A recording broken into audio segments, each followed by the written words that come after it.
అటు అటు భీమవరం గెలిస్తే గాజువాక వెళ్ళిపోతాడని, గాజువాకలో గెలిస్తే భీమవరంలో వెళ్ళిపోతాడని చెప్పేసి స్థానికంగా ప్రచారం చేసి అధికార వైఎస్ఆర్ కాంగ్రెస్ పార్టీ కోట్ల రూపాయలు వెచ్చించి మరి జనసేన అధినేతను ఓడించిందనేటువంటి అభిప్రాయం ఇప్పటికీ కూడా జనసైనికులో ఉన్న పరిస్థితి ఉంది. అయితే ఈసారి మాత్రం జనసేన అధినేత దానికి భిన్నంగా నిర్ణయం తీసుకున్నారు. కేవలం ఒక నియోజకవర్గం నుంచి పోటీ చేసేటువంటి కార్యక్రమానికి అయితే శ్రీకారం చుట్టారు. సో పిఠాపురం నియోజకవర్గం నుంచి జనసేన అధినేత అయితే పోటీకి సిద్ధం అవుతున్నారు. అయితే మొట్టమొదట ప్రచార సభ అయితే పిఠాపురంలో నిర్వహించినారు. దాదాపు 2 నుంచి 3 రోజులు పిఠాపురం వేదికగా సభ నిర్వహించినారు. వారాహి మొట్టమొదటిసారిగా ఎన్నికలకి సంబంధించి పిఠాపురం నుంచి వారాహి యాత్ర అయితే జనసేన అధినేత మొదలు పెట్టబోతున్నారు. ఈ అంశాలకు సంబంధించి చర్చిద్దాం. ఇదే వాళ్ళ హాట్ టాపిక్ లో మనతో పాల్గొనడం కోసం చిన్నపరెడ్డి గారు వైఎస్ఆర్ కాంగ్రెస్ పార్టీ సీనియర్ నాయకులు మనతో జుమ్కలు అందుబాటులో ఉన్నారు.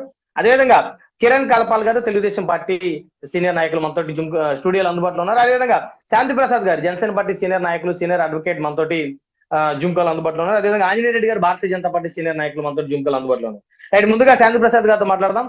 జనసేన పార్టీ సీనియర్ నాయకులు, సీనియర్ అడ్వకేట్ శాంతి ప్రసాద్ గారు, గుడ్ మార్నింగ్ అండి.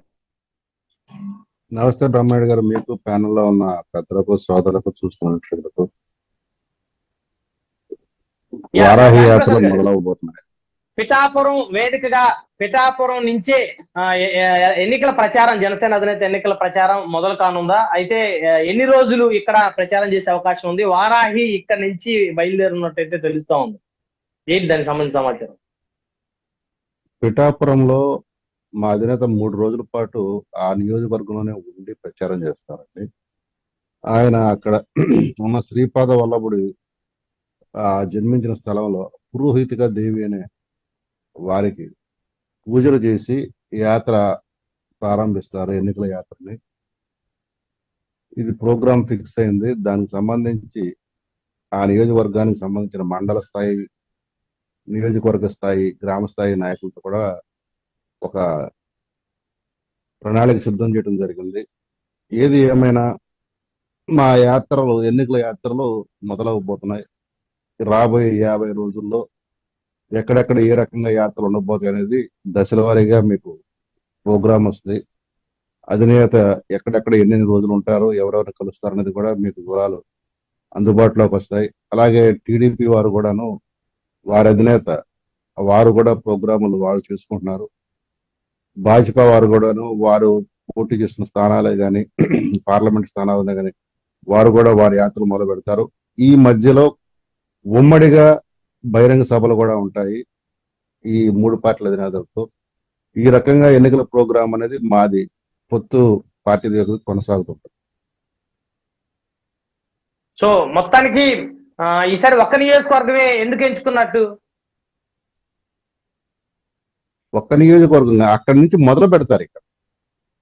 అక్కడ 3 రోజులు స్టే చేసి అక్కడ ఉన్న స్థానిక ప్రజలతో తను ఎందుకు అక్కడి నుంచి పోటీ చేస్తున్నాను, తనని గెలిపించాల్సిన ఆవశ్యకత ఎందుకున్నది అనే దాని మీద అతను వివరించబోతున్నాడు. గెలిస్తే ఆ నియోజకవర్గాన్ని ఏం చేయబోతున్నాడు అనేది కూడా ఆయన చెప్పబోతున్నాడు. అయితే పిఠాపురం నియోజకవర్గానికి సంబంధించి జనసేన అధినేతను ఓడించడం కోసం 100 కోట్ల రూపాయల డబ్బులు వైఎస్ఆర్ కాంగ్రెస్ పార్టీకి సంబంధించి పిఠాపురం నియోజకవర్గం చేరిపోయాయి ఆల్రెడీ అంటూ జన సైనికులు సోషల్ మీడియాలో ప్రచారం చేస్తారు. అందులో వాస్తవాలు ఉన్నాయా శాంతి ప్రసాద్ గారు? ఇప్పుడు వచ్చిన అధునాతన టెక్నాలజీ కారణం కానీ, ఇతరత్రాలు కానీ, రెండోది ఈ రాష్ట్ర ప్రభుత్వ వాలంటీర్ల ద్వారా ప్రతి వ్యక్తి యొక్క ఖాతా, బ్యాంక్ ఖాతా నెంబర్ తెలుసుకున్న తర్వాత ఈ డీబీటీ అనే ద్వారా డబ్బులు నొక్కడం మొదలుపెట్టింది. ఇప్పుడు నేరుగా ఇంటికి వెళ్ళి ఇవ్వాల్సిన అవసరం లేదు, వ్యక్తులకు వెళ్ళి ఇవ్వాల్సిన అవసరం లేదు.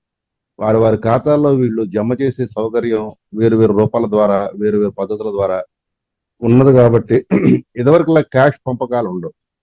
కవర్లో పెట్టి ఇవ్వటాలు, నేరుగా మనుషులకు ఇవ్వటాలు అటువంటి జరగవు. నాకు తెలిసి 90% డబ్బులు బ్యాంకు ఖాతాల్లోనే జమ అవుతాయి. ఎందుకంటే ఆల్రెడీ ఆ డేటా ఉంది. మేము పవన్ కళ్యాణ్ గారు ఆ డేటానే కదా బయటకు వెళ్తుందని ప్రశ్నిస్తే వాలంటీర్లు ఇంకొక రకంగా తీసుకున్నారు కదా. కానీ ఇప్పుడు వాలంటీర్ల ద్వారా సేకరించిన ఆ బ్యాంక్ ఖాతాల డేటా ఈ ప్రతి నియోజకవర్గంలో ఉన్న లబ్ధిదారులకు సంబంధించి ఖచ్చితంగా ఆ రూట్ ద్వారానే డబ్బులు మరలుతాయి అనేది మా ఆలోచన. ఇప్పుడైతే ప్రత్యర్థిగా వంగ గీత గారు పోటీ చేయబోతున్నారు. గతంలో ప్రజారాజ్యం పార్టీ తరపు నుంచి 2009లో పిఠాపురం నియోజకవర్గం ఎమ్మెల్యే గెలిచున్నారు. ఇదే నియోజకవర్గంలో గతంలో ముద్రగడ పద్మనాభం గారు కూడా పోటీ చేస్తున్నారు. ఇప్పుడు ముద్రగడ పద్మనాభం గారు సైతం వైఎస్ఆర్ కాంగ్రెస్ పార్టీలో ఉన్నారు. ఈ పిఠాపురం నియోజకవర్గం కన్నబాబు గారు కానీ, లేకపోతే ఇక మిథున్ రెడ్డి గారు లాంటి వాళ్ళందరూ కూడా ఈ పిఠాపురం నియోజకవర్గంలో తిష్ట వేయబోతా ఉన్నారు. సో జనసేన అధినేతకి ఏ మేరకు అవకాశాలు ఉంటాయని చెప్పుకోవచ్చు. ఈ విధంగా మండలానికి ఒక మంత్రి స్థాయి నాయకుడు పిఠాపురం నియోజకవర్గానికి వైసీపీ నుంచి వచ్చి ఇక్కడ ప్రచారం చేస్తారు. వీళ్ళు ఎంత ఎక్కువ మంది అక్కడ చేరితే అక్కడ ప్రజల్లో అంత బలమైన సంకల్పం ఏర్పడుతుంది. ఎందుకు ఇంతమంది వచ్చి పవన్ కళ్యాణ్ ఓడించాలనుకుంటున్నారు అనేది జనాలకు అర్థమవుతుంది. కాబట్టి ఈసారి మటుకి ఖచ్చితంగా ఈ వైసీపీ వాళ్ళు పంచే డబ్బులు తీసుకుంటారు, వైసీపీ వాళ్ళు చెప్పే మాటలంటారు. కానీ అక్కడికి వెళ్ళేటప్పుడు బాక్స్ ఓపెన్ చేసిన తర్వాత జనసేన గాజు గుర్తుగా ఓటేస్తారు. ఈసారి మటుకి వైసీపీకి దాన్ని ఏమంటారంటే తెలుగు సినిమా డైలాగ్ ఉంటుంది చిరంజీవి గారు, బాక్స్